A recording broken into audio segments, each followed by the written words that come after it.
మణుగూరు మండలంలోని సుందరయ్య నగర్ లో దొంగలు దారుణంగా హల్చల్ చేశారు. వారం రోజులుగా ఇంట్లో లేని బెంగళూరు బేకరీ యజమాని ఇంట్లోకి దొంగలు చొరబడి దాదాపు 1 కిలో 500 గ్రాముల వెండి ఆభరణాలు అలాగే ఒక 2 వీలర్ బైక్ ని ఎత్తుకెళ్లారు. యజమానులు ఇంట్లో లేరని గమనించిన దొంగలు దొంగతనానికి పాల్పడ్డారని తెలుస్తోంది.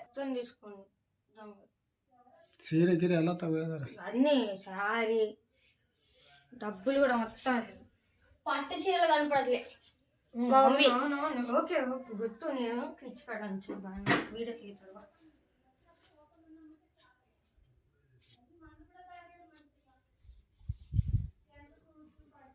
ಅಲ್ಲಿ ಗಾಡಿಗೆ ಮಾಡತಿ ಹೌದು ಡಾಬ್ ಮೇಲೆ ನೋಡ್ಬರೋಣ ಒಂದ್ಸತಿ.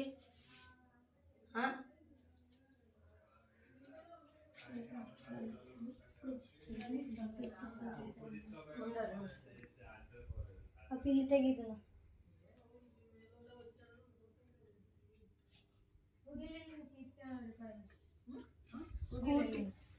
మీరు రోడ్ వస్తారు గేట్ నుంచి లోపలికి వచ్చేదే కనపడుతుంది నా కెమెరాలో. నా గేట్ తీస్తే లోపలికి వచ్చే కనపడుతుంది.